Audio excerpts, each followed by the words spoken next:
Hello everyone, কেমন আছেন সবাই? প্রতিদিন তো আমাদের মুরগির ভিডিও প্রতিনিয়তই দেখানো হয় আপনাদের। আজকে দেখানোর চেষ্টা, কালকেও মুরগির বাচ্চার ভিডিও দেওয়া হয়েছিল, আর আজকের ভিডিওতে আমরা দেখানোর চেষ্টা করব। আগেও একটা দুইটা গাছ দেখিয়েছি, কিন্তু আমাদের ছাদে কি গাছ আছে আজকের ভিডিওতে দেখাবো। আসেন দেখা যাক।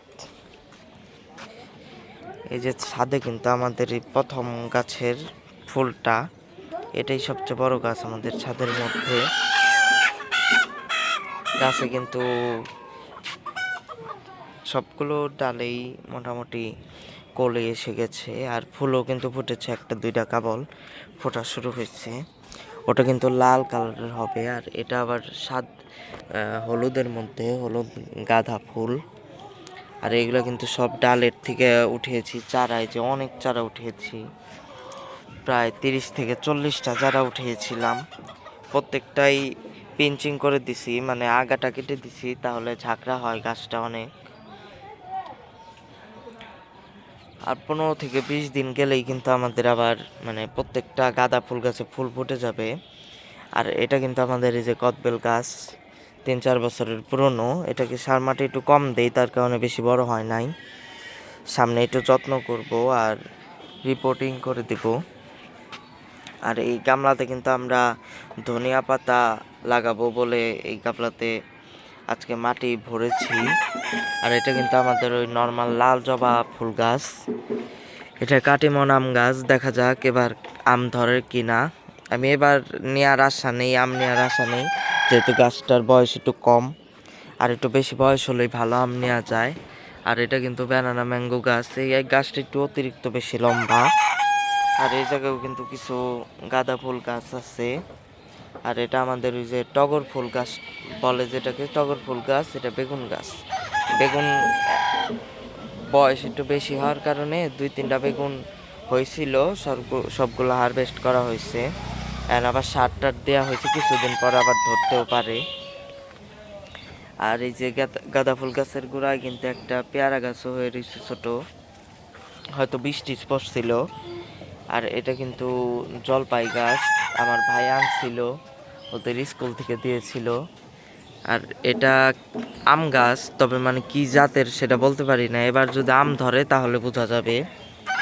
এটাই যে আমাদের কাগজি লেবু গাছ আছে। তারপরে যে আমি বীজ খেয়ে ডালিম গাছ উঠিয়েছিলাম, এটা হলো ডালিম গাছ।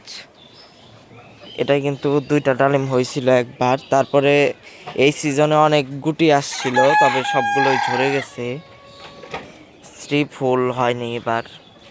এটা কিন্তু বেলি ফুল গাছ, আর এটাকে যেন কি বলে, ফুল ফুটে নিয়মিতই। এটার ডালও কিন্তু আমি কেটে দিয়েছি, তাহলে একটু ঝাঁকড়া হবে। এটা তো শুধু সরুভাবে 3টা ডাল হয়েছে, এই জায়গায় যদি আরও ডাল থাকতো তাহলে ফুলের সংখ্যা আরও বাড়তো। আর কিছু কিন্তু তুলসী পাতা গাছ আছে, আমরা মুরগিকেও মাঝে মধ্যে খাওয়াই।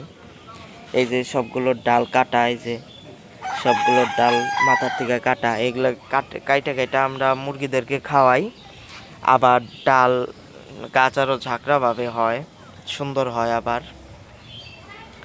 এটা কিন্তু ওই যে আরেকবার কাঁঠালের বীজ ফালাইছিলাম, একটা গাছ হয়েছে। আর এটার মধ্যেও কিন্তু এই যে এমনি তুলসী গাছ আছে, আর একটা এই যে গাঁদা ফুল গাছ আছে, আর একটা রাম তুলসী গাছ আছে। এটার পাতা দিয়েও কিন্তু আমরা মুরগির চিকিৎসা করাই। এই যে ডালে কিন্তু একটাও পাতা নেই, এই যে মাঝে মধ্যে কেটে কেটে খাওয়াই পাতাগুলো। আর এটা কিন্তু আমাদের ওই যে অপরাজিতা ফুল গাছ, এটা কিন্তু মোটামুটি ফুল ফুটতো, সার দেওয়ার কারণে এখন আবার একটু ঝোপালো হচ্ছে, যে নতুন নতুন শাখা বের হচ্ছে। গোড়ায় সার দেওয়া হয়েছিল, কিছুদিন পরে আবার ফুল ধরবে। আর এই যে মরিচ গাছ, মরিচ গাছে কিন্তু নতুন নতুন অনেক ফুল আর মরিচ আসছে। এটা রোদে দিলে আরো ভালো হতো, এটা তো একদম ছায়া জায়গা এইটুকু। ওই যে উপর দিয়ে অনেক আম গাছ পাশের বাসার। আর এই যে আরেকটা গাঁদা ফুল গাছের ডাল আমি বসিয়ে রেখেছিলাম, এটা হলো গন্ধ পাতিলা পাতা গাছের গোড়ায় আমি বসিয়েছিলাম। যে পাতা কিছু কিছু হয়েছে, আবার এই দিক থেকে তুলে নিয়েছিলাম, একদম ঝাঁকড়াভাবে পাতা হয়েছিল। আর এগুলা কিন্তু অনেকে চিনে থাকবেন, আবার অনেকে চিনেন না। আপনারা, এটা আমি বলবো না যে এটা কি, আপনারা অবশ্যই কমেন্ট করে জানাবেন। এটা কিন্তু আমাদের মাটিতে বোনা হয়েছিল। এটা একটা জিনিসের বীজ, আপনাদের বলতে হবে যে কিসের বীজ এটা। মাটিতে বুনলে এটা আবার খাওয়াও যায়। এটা কিসের বীজ আপনারা কমেন্ট করে জানাবেন। আর এখানে আমরা কিন্তু আমাদের নতুন স্টাইল আমরা গাঁদা ফুল গাছ বুনেছি। এই জায়গায় প্লাস্টিকের তেলের গ্যালনে আমরা ছিদ্র করে করে একটা করে ডাল দিয়ে দিয়েছি। এইগুলা আবার সূর্যের আলোর কারণে এইভাবে উঁচায় উঠে ফুল ফুটবে, অনেক সুন্দর দেখা যাবে পুরাটা টব জুড়েই। এটা কিন্তু 2 দিন হলো বসাইছি, 10-15 দিনে এটার থেকে চারা হয়ে যাবে। সিজন প্রায় শেষের দিকে এই ফুলটা ফুটবে। আর আমাদের কিন্তু এই যে পুর্তলিকা বলে মনে হয় এই গাছগুলোকে, আমি ঘাস ফুল নামেই চিনি। এই যে দেখুন কত সুন্দর ঘাস ফুল হয়েছে। আর এগুলো কিন্তু ডাল কেটে আমি কেবলই বুনেছি। আর এই যে এগুলার মধ্যে আমি আমার বারান্দার মধ্যে গাছ বুনি। এটাকে পুর্তলিকাই বলে, একই গাছ। এই জায়গায় ডাল বসিয়েছি আবার নতুন করে। এগুলা আমি এই হ্যাঙ্গার সহ আমার বারান্দায় লাগিয়ে দিব। আর এটা কিন্তু নয়নতারা গাছ, এটাও আমি বারান্দায় লাগানোর জন্য রেখেছি। আর আমার গাছের যত্নের জন্য কিন্তু এখানে সরিষার খোল পচাতে দিয়েছি। এটার মধ্যে কিছু পরিমাণ ভার্মি কম্পোস্ট, তারপর কিছু পরিমাণ গুড়, কিছু পরিমাণ আর যেন কি দিছি, ভাতের মার, চাল ধোয়া জল সবই দিছি। সব দিয়ে এটাকে রেডি করে এই জায়গায় বন্ধ করে রাখছি। 10-15 দিন পর থেকে খাওয়ানো যাবে। আর এই যে আমার বারান্দায় কিন্তু গাছ দেখা যাচ্ছে, গাঁদা ফুল গাছ ওইগুলা।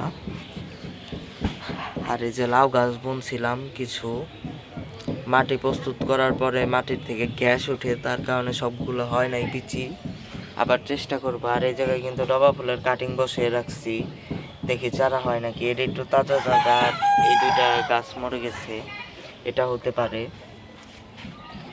আর এই যে তুলসী গাছ, যেটা বেশি প্রয়োজনীয়, এইভাবে ডাল কেটে কেটে আমি মুরগিদেরকে খাওয়াই, এইভাবে কেটে কেটে।